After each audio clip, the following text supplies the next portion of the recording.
What is going on, everybody? Welcome to another episode of Off the Couch Boxing. I am, of course, your host, Reckless Rex Ruger. That, of course, watching my back, as always, the Alexis Arguello puppet. Do not think for a second that he is asleep at the wheel. He is on high alert. We are back with another banger of an episode. Then again, when don't we have a banger? But listen, I'm going to toot my own horn a little bit because look what we've done here. Check out the playlist of the past episodes. I think we're standing on business here on Off the Couch Boxing. Very proud of what we've accomplished here, man. And we are nearing 300 episodes. At the time of this recording, it is Friday, September 26th. We are in the neighborhood, as I said, of 300 episodes. I invite you guys to go check out the past episodes. I say it all the time. There's literally something for everybody. If you like conversations with the OGs and the legends, we got them. The young up-and-coming future stars of the sport, we got them. That's what we do here, folks. You all know the most amazing and real boxing conversations anywhere on planet Earth. Legends, luminaries, world champions, and fighters on the come up, all coming here to chop it up with yours truly, your boy Reckless Rex. Today is no different. Got another great young fighter at the beginning of a successful career. I know it's going to be. He's here right now, so we're going to get down to it and chop it up, man. Here we go with another one.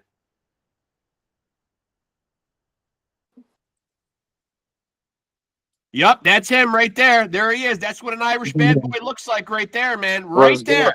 What's going on, man? How you doing? You know what I mean? I know what they look like because I also am an Irish bad boy. Maybe not to the extent that you are, man. But listen, yeah. I can spot my own kind. You know what I mean? How we doing today, man? Yes, sir. I'm good, man. How are you? All right, now I'm hanging in there, man. Starting my day off. I'm honored to have you on, man. Yeah, the overnight shift is rough, right? Yeah, man. But, you know, it allows me to, like, right now I wake up, and by the time I wake up, everybody's day is already going. Right. So I can wake up and just jump right into it. I show up to the gym. Sometimes people are already sparring. Sometimes coaches are already in the middle. They've already had a couple. Their blood is definitely already flowing. So I'm able to just jump right into it. It's just hard on the days when I'm a little groggy. But, you know, we get through it, man. We push through it. So how do you do it? So this is typically like the time that you wake up, man. So what do you usually do? Your typical routine is to work the overnight shift, sleep during the day, and then go to the gym and grind? Yeah. So basically, man, I work from 10 p.m. to 6 a.m. So I get home, give or take 6:30, feed my dog, do whatever I gotta do. You know, usually pretty quick. I do all my big chores like clean up the house and everything on my days off. So I'll clean some dishes or something, set up my meal prep for the next day. And then I go to sleep. I wake up about 2:30, 3. And then just get right to it, man. I just head to the gym. And then it's not really much to it.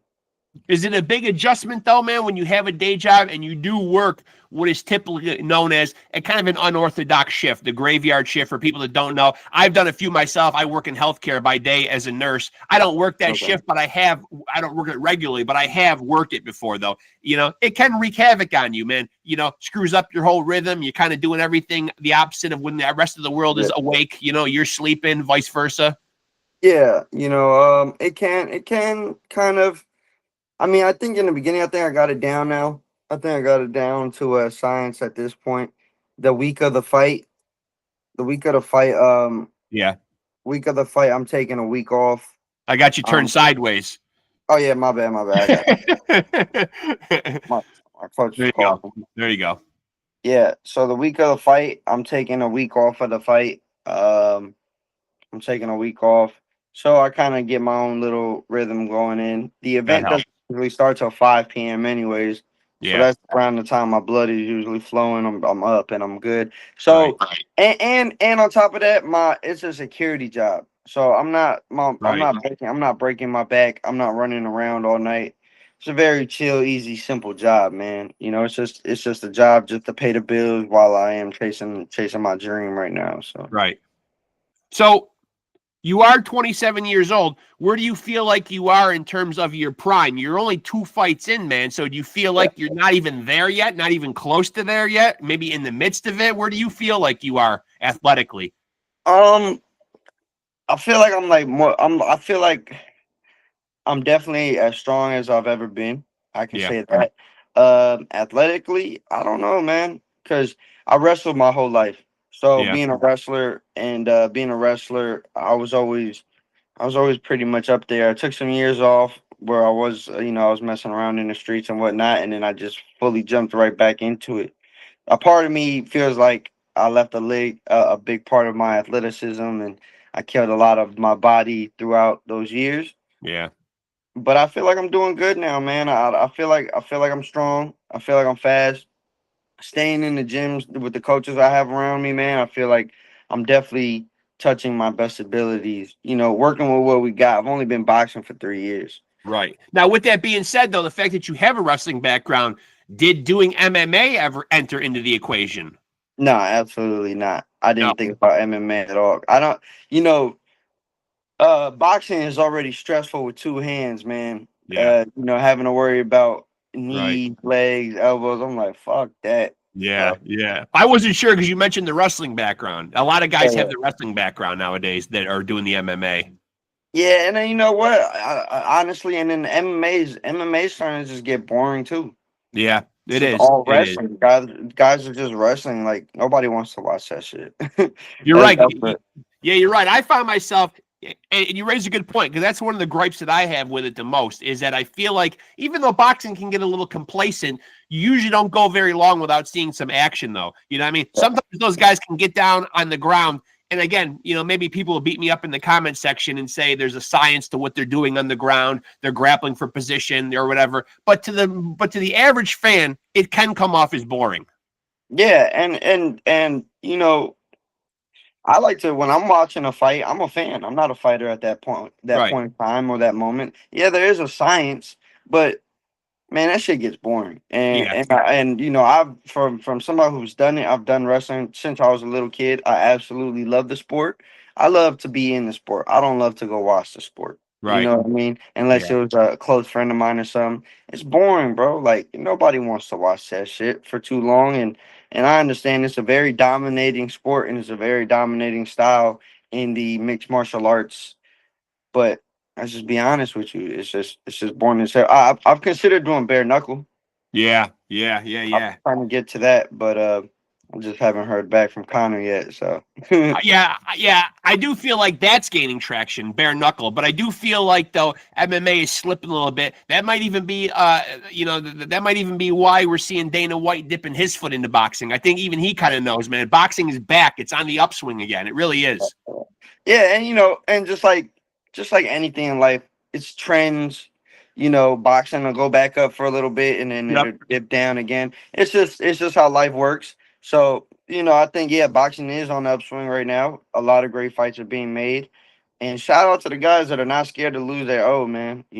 Terrence Yeah. Crawford, daring to be great. Yep. Fucking things like that. So I think boxing is in a good place right now. Now you started your career, man, and I want to know as a young fighter how you mentally dealt with your first debut, man. You come away with a draw. What does that feel like, man? Does that feel like a win? Do you look at it as a loss? Do you look at it like is it frustrating? Do you go back to the locker room and feel indifferent about it? You know what I mean? How did you compartmentalize a draw? Um Like I said, I've only been boxing for 3 years, like 2.5 or 2.5 at that point or something like that. Yeah, I only had two amateur fights. So the way I even had my pro debut was that I couldn't get an amateur fight to save my life. I yeah, think we signed up for about like 10 of them, yeah. and I ended up getting two. And I'm a grown man with grown bills. I can't Right, be taking off of work right. just for oh, we don't have an opponent, nobody matched up, some kid, you know what I mean? Yeah, Like, oh, this guy has too many fights, you can't fight him. Like, I don't know what type of bullshit. So, yeah. I was just getting real tired with the whole USA boxing thing.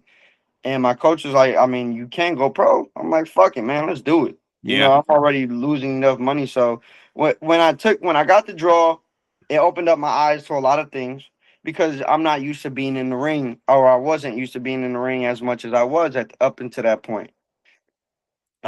Stamina, punching yourself out, breathing, taking a punch back with an 8 ounce gloves, which really wasn't that bad at all.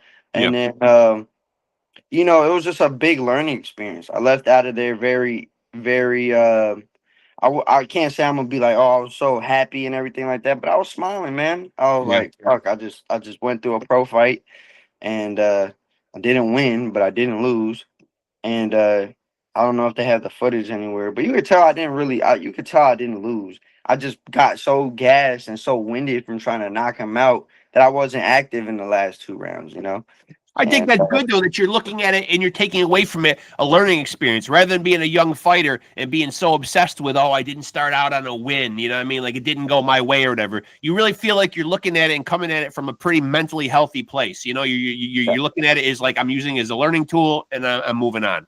yeah, I mean, and that's really just what it was. I Yeah. was, you know, I was like, as long as I don't leave with a loss, and you know, you don't go down there to plan to go leave with a fucking draw. But I was Right. like, I didn't lose, and I still got a lot to learn, man. And I got the dude's blood all over my shorts somewhere. Like I was fucking him up.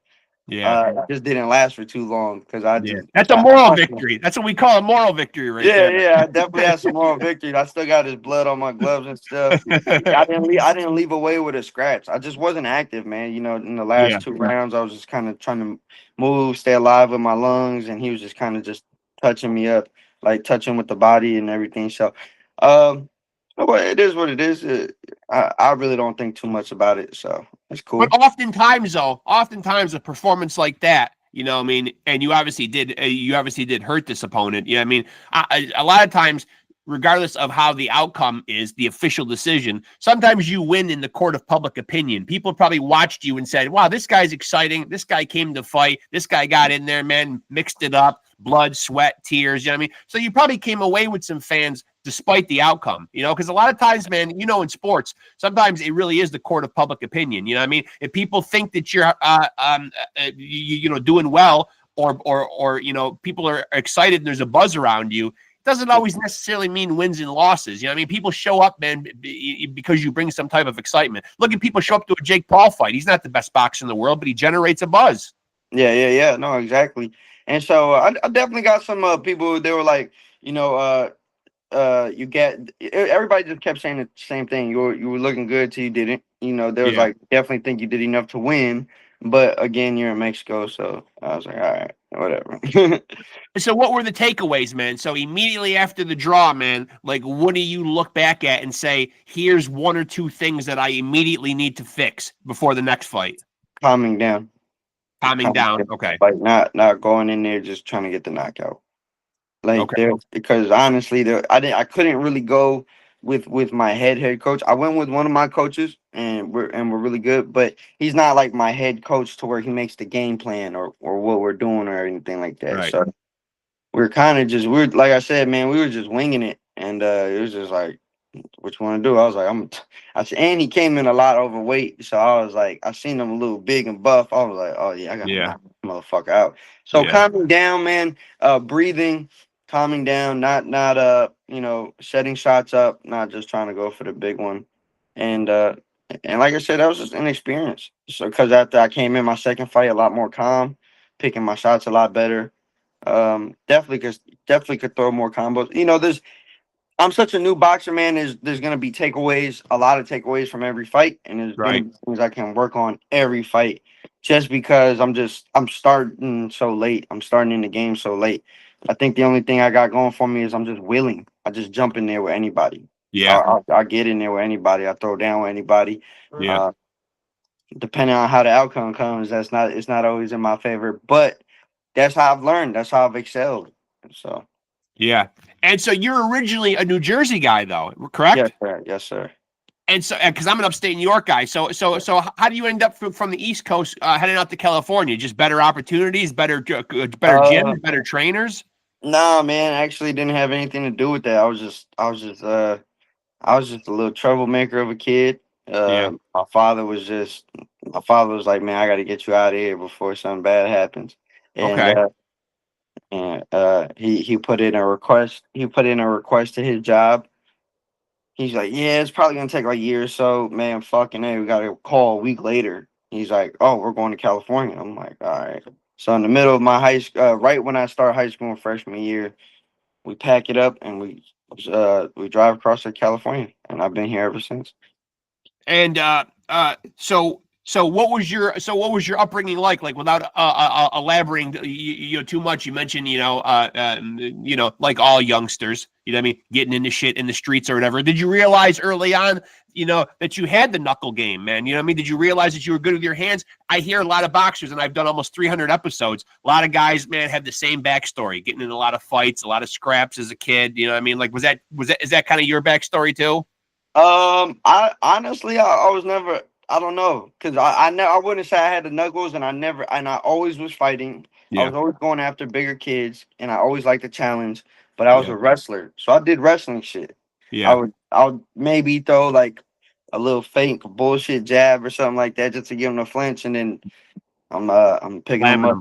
them. Yeah, I'm Yeah. picking them up in there, putting them on their ass, and then it's not really too much technique punching somebody on the ground. So that's pretty. Yeah, I was just a bad kid, man. I was starting fights with bigger guys and shit. I like the challenge, so I would be like a little sixth grader going into school looking for the eighth graders and just popping on them. So when did boxing pop onto your radar, man? Like, were you watching it at all as a kid? Were you a fan?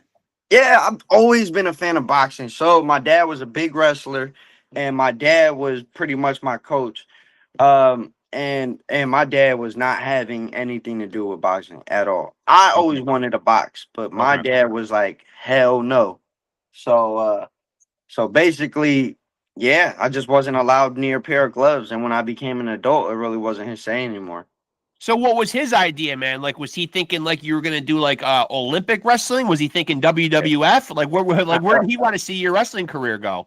His thing was like Okay. college, and get some deals, like get some sponsorship deals or something like that. But honestly, towards the end, man, I was just getting so burnt out and so out of love with it. Anyways, it's Yeah. just like ever since I broke my arm in wrestling, because that's how it stopped. Ever since I broke my arm in wrestling, I have not stepped on a wrestling mat since. And for people that haven't seen what you do, and I realize you don't have a lot of fights under your belt, but Yeah. so for people that watch this, how would you assess your style and what you do? Obviously, there's guys that are knockout artists. There's guys that are boxer punchers. There's guys that are tactical technicians, like a Shakur Stevenson. You know what I mean, what would you say that your style is if you had to kind of sum it up? I can't say that my fights reflect any of this yet because I'm still learning in the fights, but definitely my sparring, I like to brawl. I like to get Okay. busy. Okay. I definitely like to boogie. Uh, I got a couple things going for me. I got a really strong right hand. I got a really strong chin, and in my offense, I know how to walk one direction, and that's forward. And So do you feel like when you got into boxing that there was a big learning curve, or do you feel like a lot of it came naturally? hell yeah, big learning curve. Yeah. And so is it, man. It took just to break old bad habits. So like, I would have this habit just like a wrestler. I would punch, and then I would stay leaning forward Yeah. because I would, in wrestling, just naturally I'd be looking for another takedown or whatever the fuck. So I had to break a lot of bad habits, a whole new learning curve, all new. They were like, oh well, since you're a wrestler, you should be able to get the footwork. Man, that shit was a whole fucking thing. So Yeah, sure. I was in the gym, man, overtime. I was in that motherfucker for overtime because it took a lot just to get where I am now. Right. Where Right. that took a lot. So, now I think now I think my body and my brain is starting to transition to a full on boxer. So now I can start to expand and branch out and learn a little bit more in different things. And when you were growing up watching boxing, were there guys that you looked at on TV that what you wanted to emulate or that you kind of looked up to? Miguel Cotto. Kodo?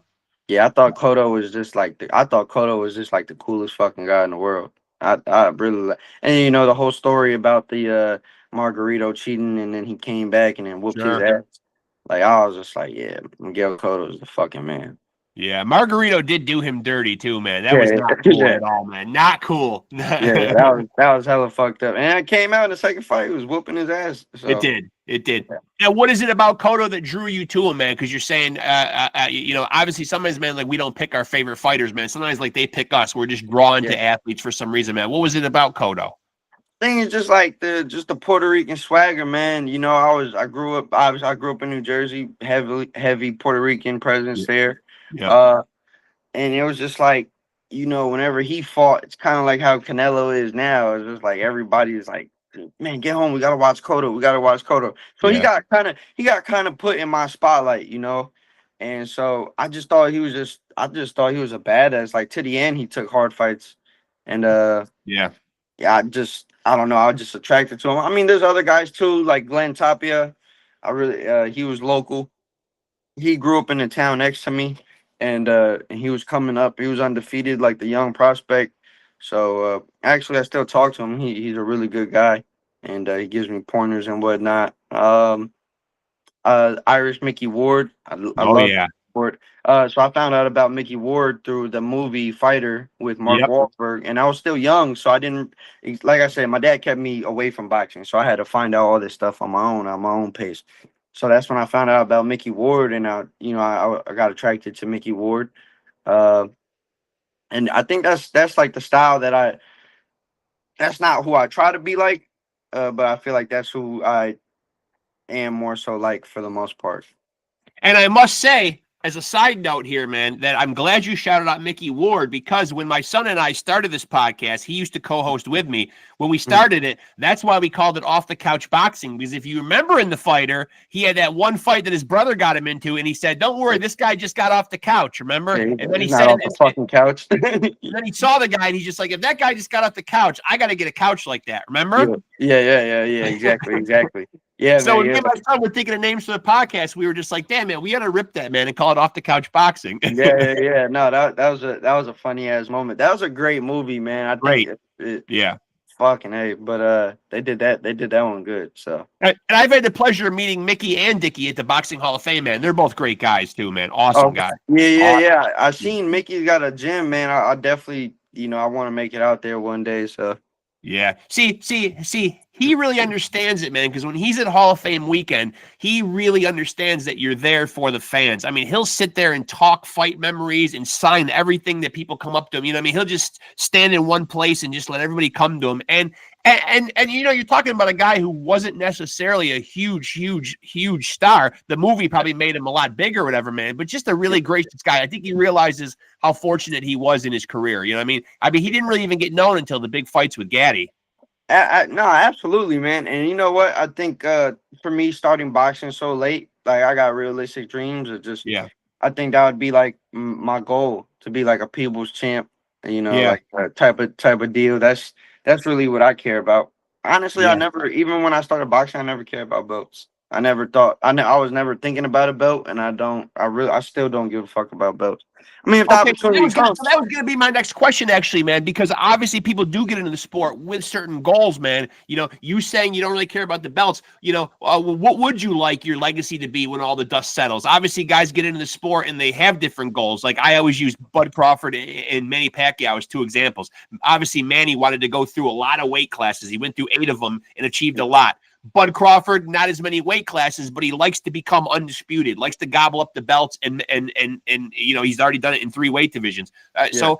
So he sets that goal for himself. What goals have you set for yourself that you'd like to accomplish? I think after like 10 fights, after I get like 10 fights, only because of my short amateur background and inexperience, I'd like to get like 10 fights where I'm get used to the ring. And Yep. I kind of want to take on like a Gabriel Rosado, Mickey Ward type of career, man. Taking hard Yeah. fights, putting on good shows for the people.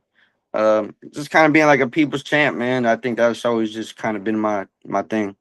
Yeah. I hate one thing. There's nothing I hate more than you get on, you rush home, you buy pay-per-view, or you get everybody gathered together, and then they get in a fight, and it's just fucking boring. You know Yeah. what I mean? So I take pride. I know people spend a lot of money, it's hard-earned money, so I'd like to put on shows for people. Well, two guys, man. I mean, I got their poster right there, man. Irish Mickey Ward and Arturo Gatti, man. I mean, certainly won't go down as the greatest of all time, but certainly action-packed. I mean, they used to call Arturo Gatti the blood and guts warrior. Yeah, exactly. And Mickey Ward pushed them, pushed them every fight, and I even stole one of them. So, yeah, man, it's just like that's kind of like where my goal and where my head is at with this sport right now, because it's fun for me. Honestly, I have a lot of fun when I'm in there. So, it But if the opportunity presented itself, though, you would, you certainly would take title fights. Absolutely. I'm not gonna be like, man, I'm not taking a title fight just for a harder fight. Like, if the opportunity presents itself, yes, absolutely. I think I'm just looking for, like, I think my point is, my goal is to take the best fights going out there. Take the best fights after 10. After I get 10 under my belt, I do want to take like 10. I want to start taking hard fights or good fights or stylistically entertaining fights.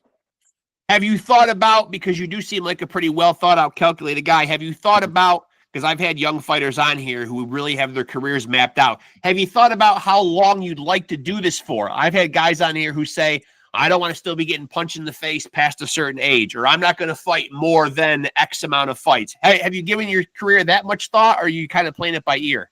Yeah, I given it that much thought, and I kind of find myself getting frustrated trying to think about it, because you just don't know.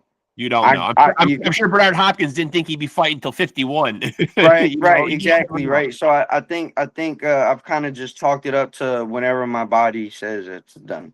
Yeah. So just that day when you wake up and you're just like, I don't want to do this anymore. You'll know. Yeah, you'll know, just like everybody else knows, right? Yeah. So I don't put myself, because again, I started late. My body has a lot less wear and tear than these guys that's been boxing since 9, 10 years old, and I'm not as burnt out on it. Like towards the end of my wrestling career, which was only from like 6 years old to high school, I was done. I was like, man, fuck this. I want to go hang out with some girls, party. I want to go do, you know what I mean? Right. Like, I want to go do bad stuff with my friends. Right. So fuck, man. Like, I don't give myself a timeline. The timeline is my body, and my body will tell me we're done, or hey, we got a little bit more. And now, where do you see yourself going as far as, like, also on that same topic of knowing your own body? What do you see as your ceiling in terms of like exploring other weight divisions? Do you feel like you can go higher? Do you feel like there's a certain point that that you can get to above 135? How high is that for you? 54. 54. Okay. I spar bigger guys, and I know I could take the punches. I know, and not only do I know I could take the punches, but like I know once I know where I'm at in the ring fully, and I know where I'm at, and my cardio, I think I can hang with anybody. I'm not saying I can beat anybody, but I know, like, once I know my cardio is good and I can move for all the rounds fluidly, and be able to keep the punches going, I know I can hang in there with anybody. When, I mean, shit, to be determined, but hang in there for sure. I know I can take those big punches. So you're gonna give someone a competitive fight, win, lose, or draw. I believe so. So I think it's all right now. Everything for me right now is just all cardio and all breathing while you're in the ring, breathing in between punches, that small recovery time. So that's like the thing I've been working on the most. Now, I know, you're fighting at 135 pounds right now.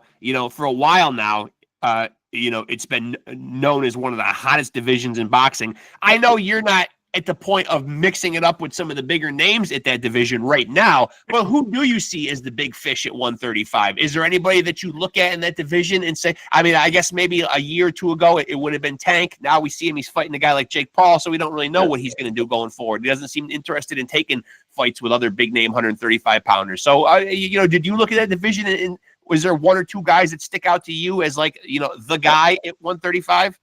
Yeah, Tank, obviously. Tank is my favorite, like, current fighter. Tank is like my favorite current fight. I went to his Lamont Rhodes fight, so that was a good experience. Yeah.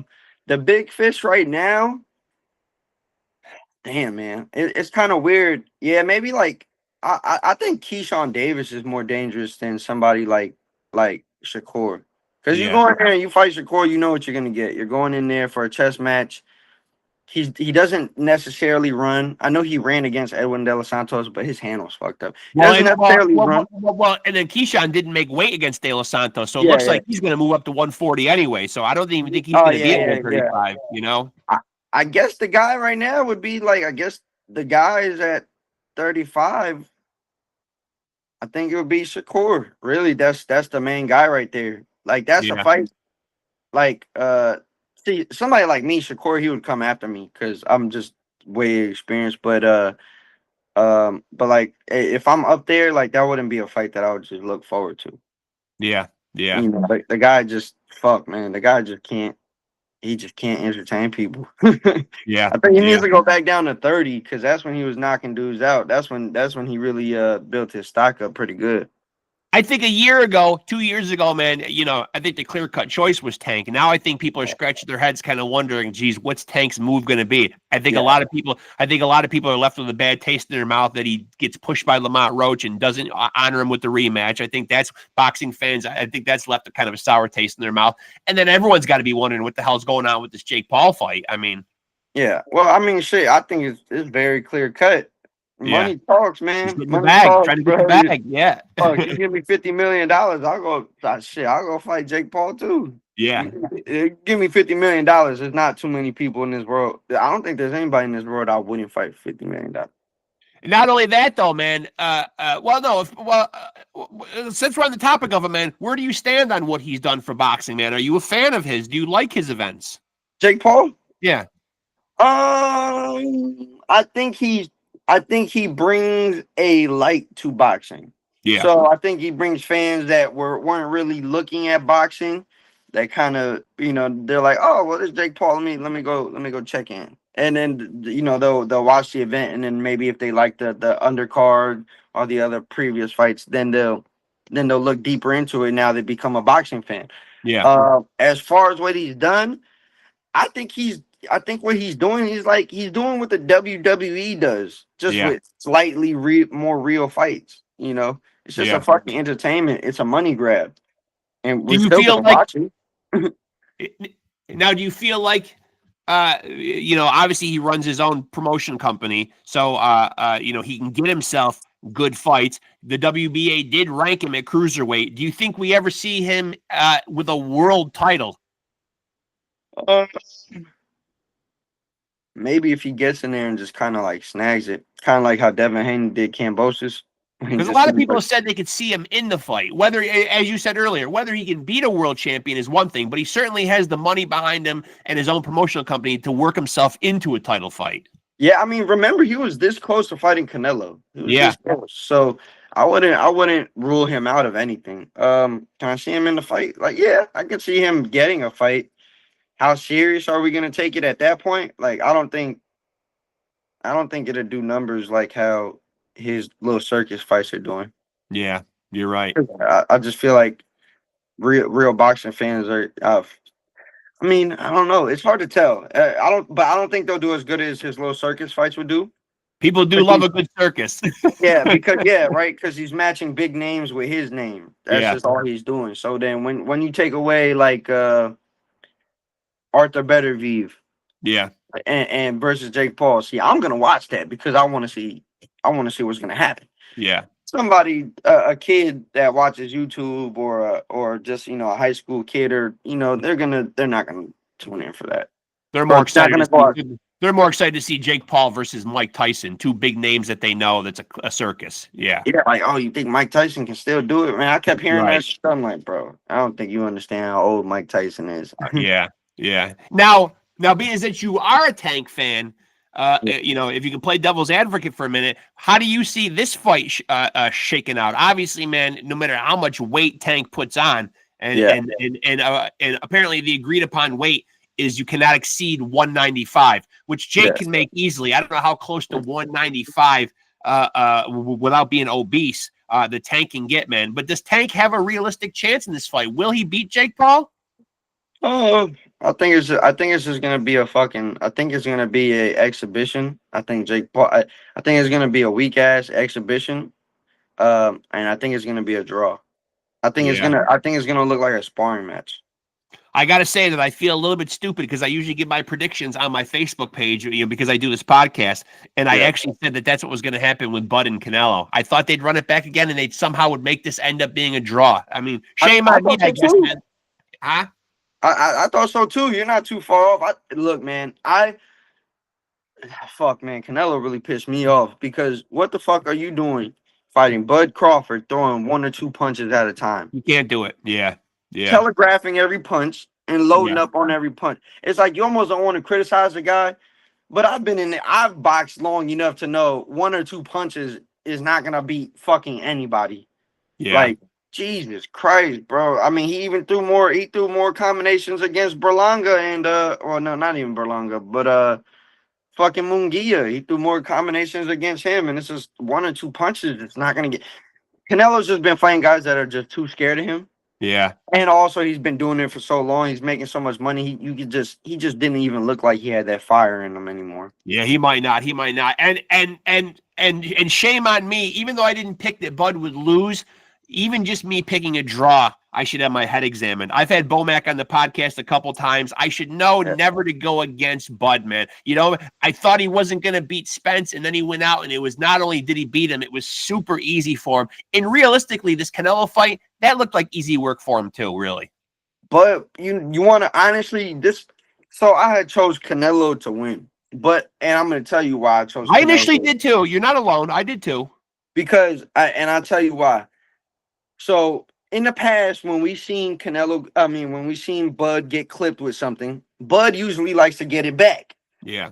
A lot of emotion into that, right? Yeah, Bud he's comes got a out dog in him. He's got a dog in him, right? I mean, yeah, Bomac yeah. said that on my show. And he's got caught like that before in the middle of a fire, trying to get back, and I thought the same exact thing would happen. I thought Canelo started landing those right hands like he did. And I thought Bud was like gonna be like, man, fuck that, and just come out. But he didn't. He stayed poised. He held his game plan. And fuck, once I seen Bud hold his game plan, I was like, there goes my money. Yeah. Because I've seen in like the fourth round, I'm like, oh, okay, he hit him with a right hand, or Canelo's just hit him with a couple right hands, and I'm like, all right, it's about to start. Bud just stayed poised and just stuck to the game plan, bro, and just picked Canelo apart. I've never seen no shit like that. And again, fought another huge fight, southpaw. Didn't go orthodox once again. Yeah. I think that's his. I think that's the way. I think that's his new identity. I know he can do both, but I think that's now. Yeah. Well, I think he fights these big fights southpaw so much that people forget he is an orthodox fighter. But I think he seems like one of those kind of guys that likes to challenge himself. And I do respect the fact that when he fought Canelo, he didn't pull any of the shit that some of these other guys pull. No rehydration clauses. He told Canelo he can get as big as he wants, rehydrate as much as he wants. He wants him at his best. You go ahead and get as swole as you want to get on fight night. You know what I mean? So, he does like taking on challenges. And I saw an interesting stat that somebody put up. In 42 fights, Bud Crawford, obviously he's won them all, but he's never had anything other than a knockout, a TKO, or a unanimous decision. He's never even had a split or a majority decision. There's never been a judge in any of those 42 fights that has not seen it his way. That's pretty dominant. Yeah, but Bud is different, bro. Yeah. Anybody who doesn't get a haircut before one of their biggest fights, watch out.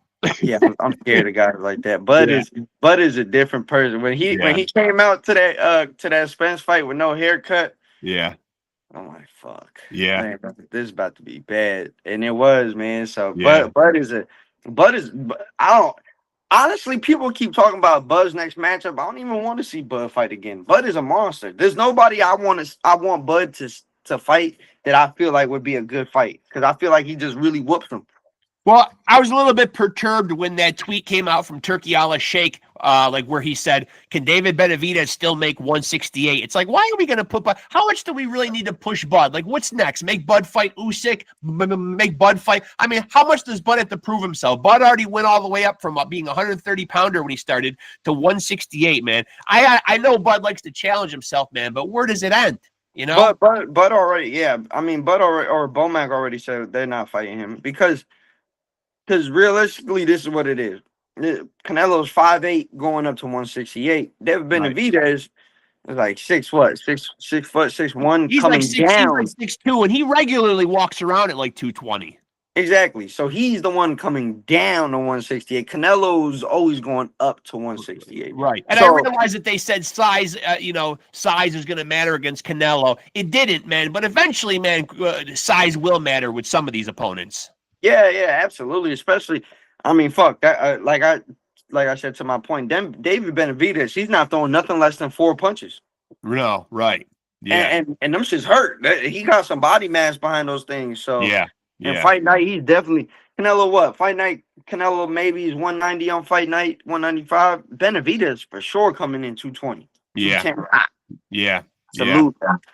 And so yeah, I don't know, man. I would just leave those big guys alone. Bud he already achieved greatness.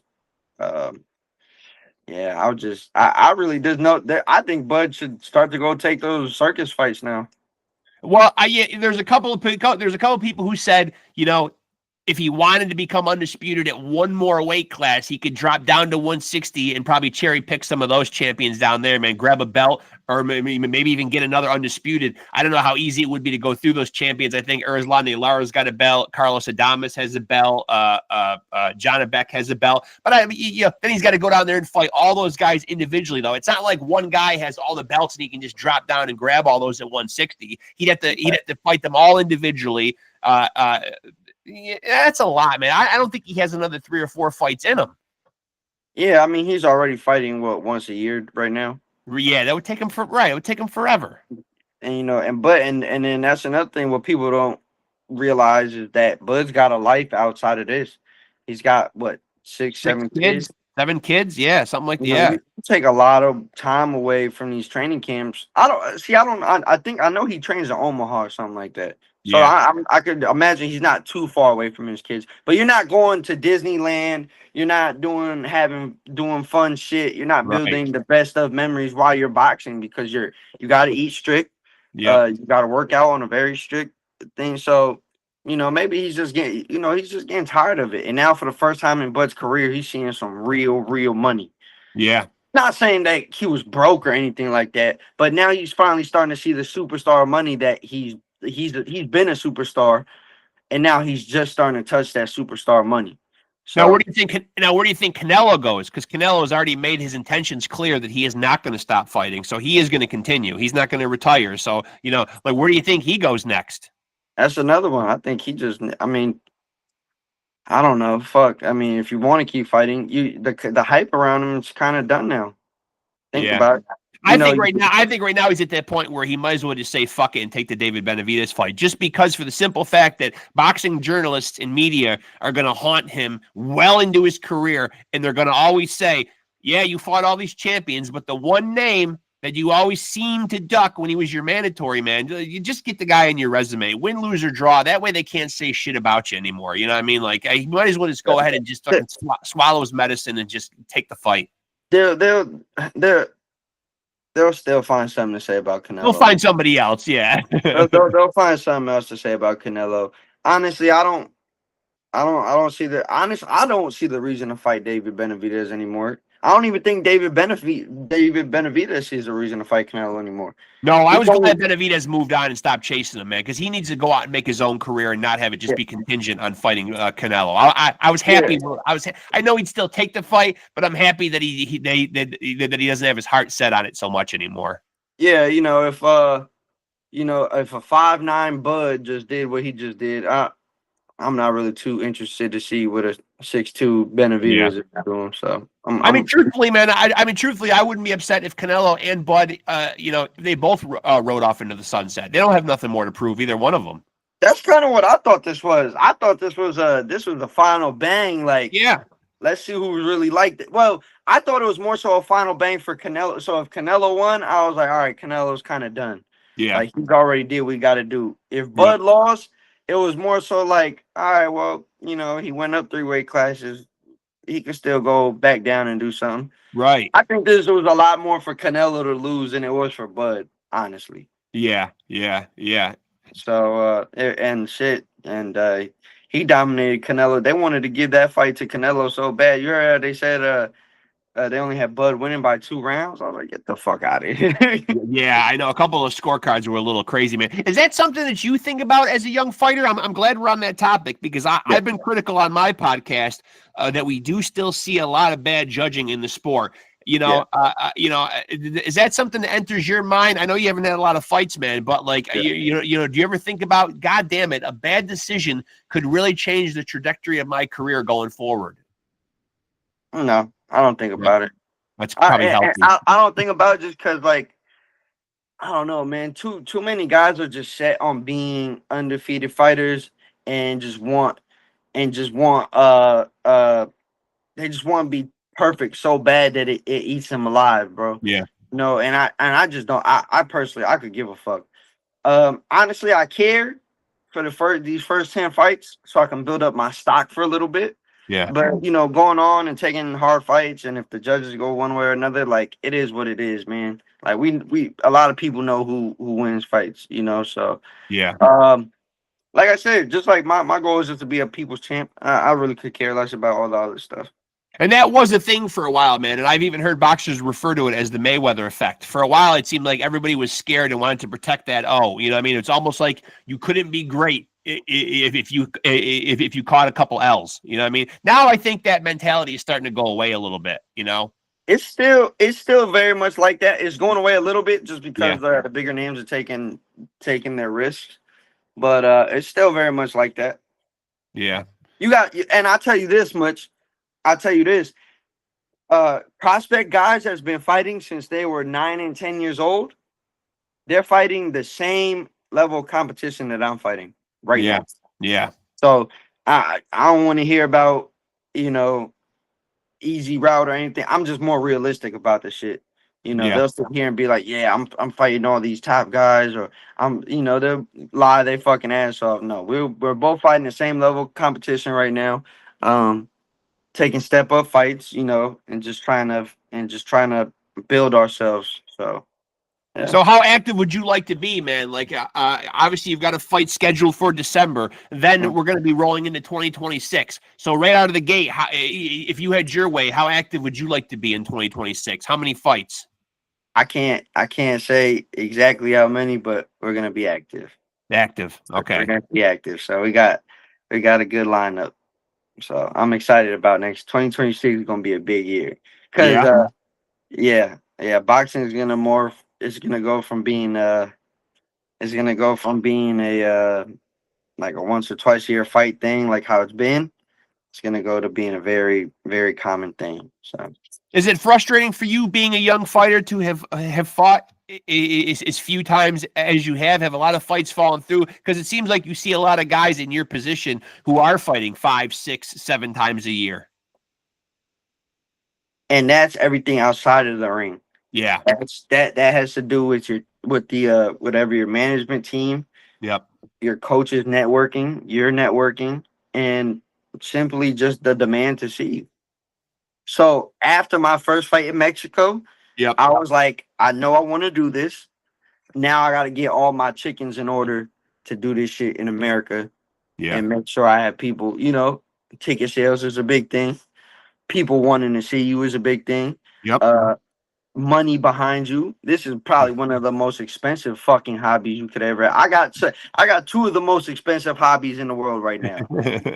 Boxing and a Harley Davidson. Yeah. Get them motherfuckers. Let me tell you, that son of a bitch costs an arm and a leg every I time I know. step outside. So it's expensive to box, Yep. to look cool. Like, let's be honest, it's a show. You gotta look Sure. cool.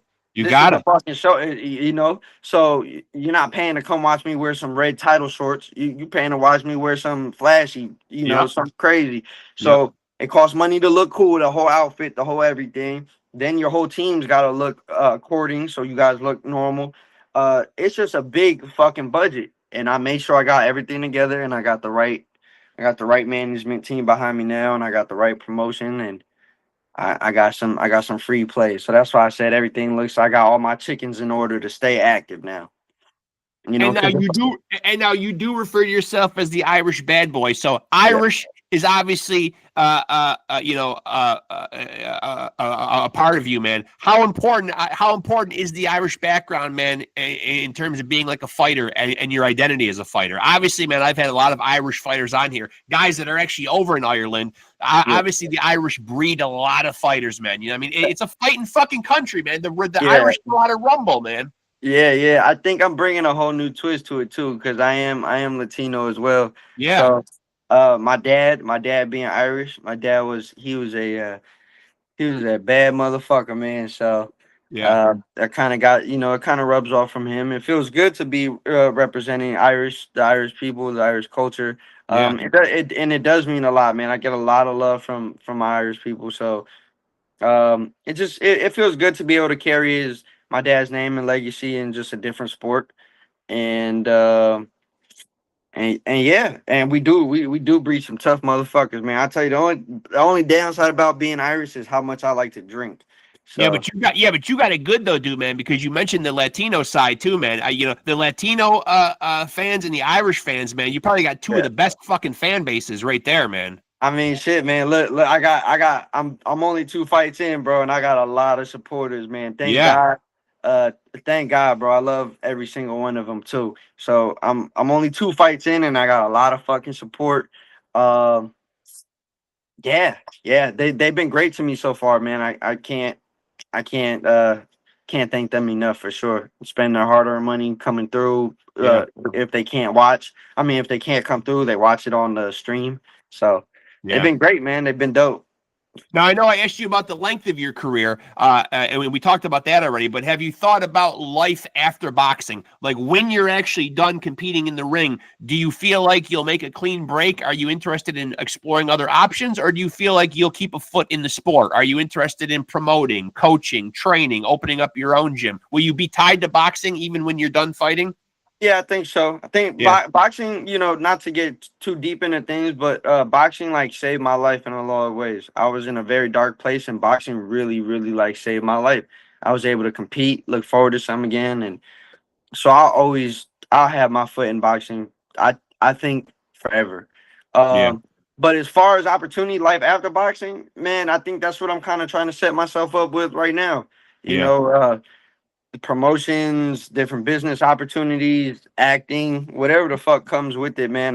yeah. I'm all ears. Whatever makes money, uh, and it sounds like a good idea, then I'm with it. So I'm open to all type of different opportunities, whether it be modeling, acting, whatever the fuck it comes with. So yeah. But I think I've always had a foot in boxing. I want to open up a gym, and yeah, I want to give kids a place to outlet, a place to come, fix their life or anything like that. So Well, when they make the biopic movie picture of you, I hope that this podcast interview will be captured in there. And I don't know who the hell is going to play both of us, man. I don't know if there's anybody cool enough in Hollywood to capture both of us. hey man, shit. Just spray tan a couple tattoos on a man. Hey, you could just be yourself, man. We'll make sure we could just have you pull up. I'll play myself. I'll play myself. And well, you know what, though, man? You've got the charisma too, man. At that point, man, by the time they make your movie, you'll probably be able to play yourself too. Yeah, hopefully What I'm the not fuck like not? Bernard and I stick around too long, so I still Yeah, have some youth in me to look good enough to. Because I tell you one thing, once I'm done with this boxing, I'm back to eating, baby. yeah, I miss food, bro. I yeah. miss food a lot. I miss ribs and chicken wings and all type of bullshit. So All right, so before you talk more about food, man, and before I let you out of here, man, after yeah, the fight is over and you win the fight, man, you've deprived yourself of so much stuff, man. What's the go-to first meal, man, after you've been sacrificing all this stuff, man? Is there one specific go-to meal? chicken wings and ube ice cream. Okay, okay, I absolutely love chicken wings and I love ube ice cream. And Ube is a new thing. That's new. I okay, just found out about that not too long ago. So I okay, have been on a Ube tear lately. So yeah, okay, man. okay. Chicken wings and Ube ice cream, and then hopefully we get it back together the next day and Yeah, back to yeah. diet. Don't cheat too much. Don't cheat too much, man. Yeah, nah, for sure. Nah, but we're doing good though. Yeah, man. So And so that's for what I'm people on. that want to tap in with you, man, follow your journey, keep up with your fights, man. Just watch what you're doing, man. You are building momentum. You are building more traction in the sport. everybody's out there somewhere on social media. Where's the best place to tap in with you, man? My best place I'm most active on is Instagram. So that would be Irish21 Bad Boy. Okay. No spaces, no underscores, nothing like that. So appreciate everybody, guys. I really appreciate you, man. Thank you for having me on My today. I pleasure, really man. do appreciate it. I know Oh, we've we're been gonna do going this around again, my schedule. friend. As your career continues, I'm Yeah. gonna have you back on for sure, man. Yeah, you got Yeah, a no, platform. absolutely, man. You my Yeah, guy, man. So yeah. we're locked in. Yeah. You So definitely got a platform here, my friend. I got your number, man. We'll stay in touch for sure, man. yeah, absolutely, man. Thank you very much. Yeah. Yeah. So yeah, anybody who feel free to tap in, man. I love talking to people. I love giving people advice, tips, my journey. So hey, Yeah. whatever. It's just starting, man. It's just starting. Yes, sir. Yes, sir. Yeah. I appreciate you, man. Great chat, man. And I will definitely keep in touch. And, when I put the episode up sometime over the weekend, I'll have it up. I'll send you the link. You can share it around, man. Sounds good. Thanks, brother. I Yeah. definitely will. I appreciate you, man. Thanks so much, man. Appreciate Good you. talking to you, Have a bro. good one, Thank brother. you. All right. Thanks, Later, brother. my man. There he goes, folks. The Irish bad boy, SHAWN McCOLLUM, who is 1-0-1, took a draw, first fight into his career, and guess what? Learned from it, showed a lot of poise, a lot of resilience, moved the fuck on, man. I like that right there, man. I like how these young fighters nowadays are moving. They're not panicking. They're looking at things as teaching moments. And that speaks volumes to the type of fighter that I think SHAWN McCOLLUM is going to turn into. Obviously, he wants to be a people's champion. He wants to make great fights, saying all the right things. And I think he's got a bright career in front of him. Again, another amazing young fighter that is showing us boxing fans that the sport is going to be in good hands once our legends that we have now start walking away and they are replaced by this new generation of fighters. What a bunch of great young men. And we've been having a slew of them on the podcast. And there's another one right there. Another great ambassador for the sport, another great young future star and or champion. However his career is going to develop, I think it's going to be hugely successful, and he is going to do great things. Really seems to be a determined, poised, resilient young man. So I'm looking forward to seeing what the Irish bad boy is going to do, and we will definitely have him back on, man, because he was a great hang, great conversation. So we will chop it up again with him. Hope you guys dug that episode. And now I'm going to go into my obligatory promotional spiel. You know I got to do it. You guys got to know where to find us and what we're doing and how we're moving. So got to pimp the podcast. The pimp hand is feeling strong. Here we go. Make sure to tap in with Off the Couch Boxing on Facebook. The Facebook page is Off the Couch Boxing and Pod Scum. So you'll find information on both of my podcasts. So specifically Off the Couch Boxing, you will find updates on new episodes, when they are dropping, who will be on those episodes, and any other big boxing news. If it's popping off in the fight game, your boy Reckless Rexx has got you guys covered. I will keep you guys in the loop, whether it's big fight announcements, results, predictions, breakdowns, analysis, viral videos, anything that's jumping off and it shows up on my radar, I will put it up there, man, and keep you guys informed. So make sure to tap in Off the Couch Boxing and Pod Scum on Facebook. Same handle on Instagram, Off the Couch Boxing and Pod Scum. I'm trying to be more active. Your boy is trying to put more videos, more shorts, more reels, whatever you kids call them nowadays. Someone tripped my ear and said, get a little busier on Instagram. So I'm trying. So tap in with us there as well. And of course, if you're watching right now, this is where you really need to be. This is where you get the meat and potatoes right here. These amazing and real conversations that we have, like we just had with SHAWN McCOLLUM. This is where you need to be. Make sure if you're here, like, subscribe, and smash that notification bell to stay tapped in. Listen, man, that's what we do here, man. And I encourage you to go check out the 290 some odd past episodes that we have. Like I always say, and I'll say it one more time, there's something there for everybody. So go check out an amazing playlist of incredible boxing interviews and episodes. I think you will be absolutely blown away by the guests that we have run down. I'm very proud of the work that we've done. And again, before I sign off here, I want to make sure that I thank my viewers, my subscribers, and of course, the guests without whom I would not be able to do this. Everybody's so generous with their time and just willing to come on here and chop it up. It is really humbling and gratifying for me to be able to have these incredible conversations and to bring them to you guys, my boxing brethren. So we got another one in the books. Again, I want to thank the Irish bad boy, SHAWN McCOLLUM. As he said, check him out on Instagram. Check him out on all the socials. I can't do it for you, folks. Let your fingers do the walking. Get on the internet, man. Type them in, look them up, tap in, and stay up to speed on his journey. He's going to do big things in the sport, man. And again, stay tapped in with us. One more time, like, subscribe, and smash that notification bell. And I appreciate you guys. And listen, the channel continues to grow. It's absolutely inspiring. When I look at the analytics, we're always trending upwards. Every day, it's a few more views, a few more subscribers. So it really is truly amazing. And when you watch those past episodes, you will understand why I make the claim that we are the undisputed, undefeated heavyweight champion of boxing podcasts, because we are.